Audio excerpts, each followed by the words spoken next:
Bem-vindos a mais uma análise aprofundada. Hoje, vamos olhar para um tema que, segundo a nossa fonte, mudou radicalmente de estatuto: a inovação. Uhum. O nosso ponto de partida é um texto já de 2018 de Edson Zogby e o título diz quase tudo: inovar como obrigação e não como opção. É direto, sim. O nosso objetivo é perceber, pela perspectiva deste autor, claro, porque é que a inovação se tornou tão crítica, como é que a imagem dela mudou tanto e que forças são estas que ele já via em 2018 a empurrar esta urgência toda. Sim, e é interessante porque ele começa logo por aí, por essa mudança de percepção. Exato. Porque houve um tempo, e ele lembra isso, em que inovar era, sei lá, coisas de engenheiros de laboratório. Sim, muito focado na indústria, na ciência. Quase um nicho.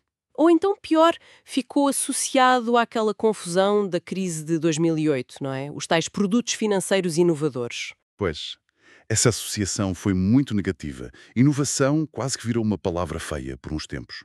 Deu ideia de risco, de coisa que correu mal. Exato. Deve ter deixado marcas na forma como as empresas olhavam para isto. Certamente. O autor reconhece isso, essa mancha. Mas o argumento principal dele é que, por baixo disso, estava a acontecer algo muito maior. Uma transformação mesmo profunda. E que transformação era essa, então? O que ele diz, e acho fascinante, é que a inovação estava a deixar de ser um evento, um projeto especial, de vez em quando. Uhum. E estava a tornar-se, ou já se tinha tornado em 2018, parte da rotina, do dia-a-dia da gestão. Ou seja, saiu da gaveta dos projetos especiais e entrou no centro de operações. Exatamente. Deixou de ser uma opção, lá está o título. Passou a ser uma ferramenta essencial e constante. Para qualquer gestor, seja o dono da pequena empresa, seja o CEO da multinacional. Uma mudança de fundo na própria gestão. Sim, ele argumenta que isso reflete uma mudança na própria competição, na natureza da gestão no século XXI. Já não chegava a gerir o dia de hoje, era preciso construir o amanhã, constantemente. E a inovação era a chave para isso. Faz sentido. E o que é que estava a puxar por esta mudança? Quais eram os motores, segundo ele? Ele aponta dois grandes fatores, como se fossem duas placas tectónicas a mexer com tudo. Ok. Primeiro, a demografia. O simples facto de sermos cada vez mais gente no mundo. Isso por si só aumenta a competição a todos os níveis. Mais gente, mais empresas, mais luta por mercados, por talento. E ele até faz aquela nota sobre a China, não é? Que esta pressão já existia mesmo antes da China entrar a fundo no jogo global. Precisamente. Quer dizer, a tendência era só para piorar, ou melhor, para intensificar. É uma pressão que só cresce. Ok, demografia. E o segundo motor? Tecnologia.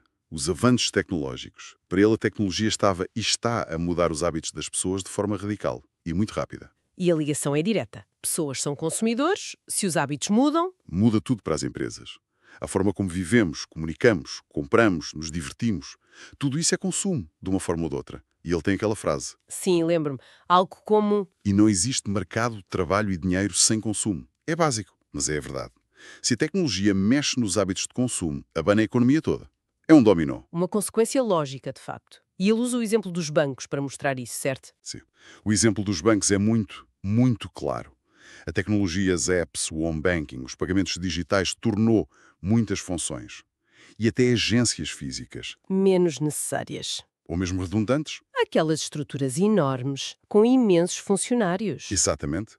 Começaram a parecer demasiado grandes para os novos hábitos dos clientes. O que os deixou numa situação complicada. Ou cortavam custos, ou. É esse o dilema que ele descreve.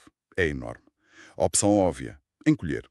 Fechar balcões, reduzir pessoal, otimizar para o digital. Mas com custos. Custos enormes. Perda de dimensão, talvez cota de mercado, e ele foca muito nisto. O desperdício do património humano.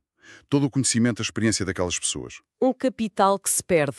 Qual era a alternativa que ele via? Inovação. Não só fazer o mesmo de forma mais eficiente, mas criar coisas novas. Novas tarefas, novos serviços, novas formas de usar aquela capacidade instalada, aquelas pessoas, para responder ao novo contexto. Reinventar-se, no fundo. Basicamente. Só que ele também era pragmático. Dizia que muitas vezes, em 2018, o que segurava muitos daqueles empregos era os sindicatos. Ah, interessante observação. Sugere que sem essa pressão a opção de cortar seria ainda mais forte. Pois, o que faz do exemplo da banca quase um modelo para o que aconteceu ou ia acontecer em muitos outros sítios. Sem dúvida. O retalho, os mídia, transportes. Exato. Em todo o lado onde a tecnologia mudou a forma como a empresa chega ao cliente, a pressão foi a mesma. Inovar ou adaptar-se à força. Tornou-se transversal. E claro, estas mudanças económicas tão grandes trazem consequências sociais. Ele não foge disso, pois não? Não, não foge nada. Ele encara de frente o desafio social. Quando tantas profissões ficam obsoletas, o que acontece às pessoas? Uhum. E a visão dele é, bem, é dura. Diz que é matematicamente impossível os governos conseguirem suportar toda a gente afetada com subsídios, pensões, etc. A escala do problema era demasiado grande para os modelos sociais existentes. Uma visão algo pessimista sobre a capacidade do Estado. Perante essa suposta impossibilidade, o que é que ele propõe? A única saída, para ele, é o que chama inovação e evolução a sério. Evolução a sério. Sim, e ele admite que não é fácil. Usa a mesma expressão, vai doer. Sugere um processo difícil, com custos. Mas vai valer a pena, acrescenta ele. A ideia é que só transformando as coisas a fundo, com inovação, é que se criam novas formas de trabalho, nova riqueza. Só assim é que a sociedade se adapta a longo prazo. Ele parece muito cético em relação a outras soluções, tipo apoios sociais, medidas políticas. Muito cético. Rejeita o que ele chama acomodações, muletas sociais, truques políticos.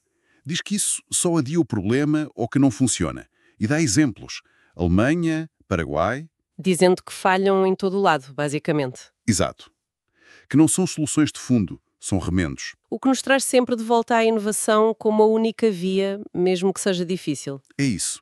Ele até fala um pouco do trabalho a tempo parcial, ligado ao envelhecimento da população, à robotização, como uma possível adaptação. Mas ele próprio parece sentir que não chega, que a matemática da coisa exige mais. Temos que abrir novos caminhos, novas oportunidades, escrevê-lo. Criar o novo é que é essencial. E se não se abrirem esses caminhos, o que é que acontece segundo ele? A palavra que ele usa é forte. Caos. Sim, argumenta que os sinais desse caos, instabilidade social, económica, política, já se viam nos jornais há muito tempo, mesmo em 2018, e que a tendência era piorar se não houvesse uma resposta criativa, proativa. Isso dá uma urgência tremenda à coisa, não é só negócio, é estabilidade social. É quase um imperativo civilizacional, na visão dele. A inovação como forma de evitar o caos. Uma visão forte. E perante esta necessidade toda económica e social, ele faz a pergunta-chave. Então o que falta para as grandes empresas inovarem? Se é tão vital, por que é que muitas não o fazem bem? E a resposta dele é surpreendentemente direta. Qual é? Conhecimento. Ele diz sem rodeios. A maioria não sabe nada sobre o tema. Uau, é uma acusação forte. Falta de saber fazer. Falta de saber fazer, falta de entender a fundo o que é inovar e como se implementa de forma sustentada, apesar de toda a gente falar disso. É aqui que fica mesmo interessante, porque ele descreve um padrão, não é? Uns poucos líderes que puxam a carroça. Sim, uns ícones, como ele lhes chama, que realmente inovam. E os outros? Os outros, a grande maioria, limita-se a tentar copiar e, nas palavras dele, copiam mal e porcamente. Ou seja, nem sequer a cópia funciona bem. Porque falta o tal conhecimento de base, copiar a superfície sem entender a estratégia, a cultura por detrás. Raramente dá bom resultado. E esta falta de conhecimento leva-o a fazer um aviso muito específico, não é? A certas empresas. Sim, aquelas a que ele chama as eternas vigilantes do vencimento de prazo de patentes. O que é que ele queria dizer com isso? Empresas que esperam que as patentes expirem para copiar. Exato. Empresas cujo negócio é esperar que a inovação dos outros fique livre para depois produzirem parecido, mais barato, sem o custo da investigação inicial. Uma estratégia reativa. E o aviso dele, em 2018, era... Era brutal. Um ultimato. Ou mudavam de mentalidade e começavam a inovar a sério, por elas próprias, ou iam quebrar em menos de 2 anos. Menos de 2 anos. É uma previsão muito forte e datada. Fortíssima. Ele achava que a velocidade da mudança era tanta que nem essa estratégia de cópia atrasada ia funcionar mais. Mesmo que fossem para sítios mais remotos, mercados menos desenvolvidos. Nem isso. Ele dizia que essa ideia de ir para paraísos remotos, onde as coisas eram mais lentas, já não resultava, porque a aceleração, a globalização, estava a chegar a todo lado. Até aos sítios mais remotos. Sim. Ninguém escapava. O que ele resume com a frase... Bem-vindos à economia globalizada. Lá está. Acabaram-se os esconderijos, a pressão é universal, modelos de negócio baseados na inércia e na cópia estavam condenados, na visão dele. O que nos leva à frase final, a mais famosa do texto, talvez. Inove ou morra. É o resumo, direto, cru. Em 2018, ele já não via a inovação como uma opção para crescer. Era condição de sobrevivência. Ponto final. Bem, ok. Recapitulando esta perspectiva do texto de 2018, a inovação passa de opcional a obrigatória, impulsionada pela tecnologia que muda o consumo e pela demografia que aumenta a competição. Isto cria desafios sociais enormes que os governos supostamente não conseguem resolver sozinhos e a inovação surge como a única saída real, ainda que difícil, e a grande barreira para as empresas, falta de conhecimento, o que leva ao tal ultimato: inove ou morra. É uma visão muito assertiva, quase premonitória, olhando para o que aconteceu desde então. Sem dúvida. A mensagem é: a mudança é inevitável, os modelos antigos estão obsoletos, ficar parado ou copiar mal já não serve. E inovar para ele não é só lançar produtos, é repensar tudo. Processos, modelos de negócio, cultura. Uma adaptação quase biológica ao novo ambiente. É um bocado isso. Uma adaptação evolutiva, mas para as empresas e para a sociedade. A escolha é clara. Ou te adaptas proativamente, inovando sempre, ou enfrentas o declínio, a irrelevância, ou pior. Uma perspectiva intensa, de facto. Deixa-nos a pensar. E pegando nessa ideia da urgência e da barreira do conhecimento que ele identificou, talvez possamos deixar aqui uma questão final para reflexão. Uhum. Considerando esta pressão toda para inovar ou desaparecer e a ideia de que falta conhecimento, que tipo de conhecimento sobre inovação será mesmo crucial para as organizações sobreviverem e prosperarem na próxima década?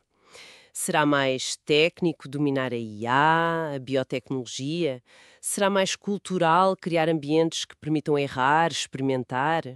Ou mais estratégico alinhar a inovação com a visão da empresa? Ou será uma mistura disto tudo que exige um tipo de organização e de líder muito mais completo? Fica a pergunta no ar.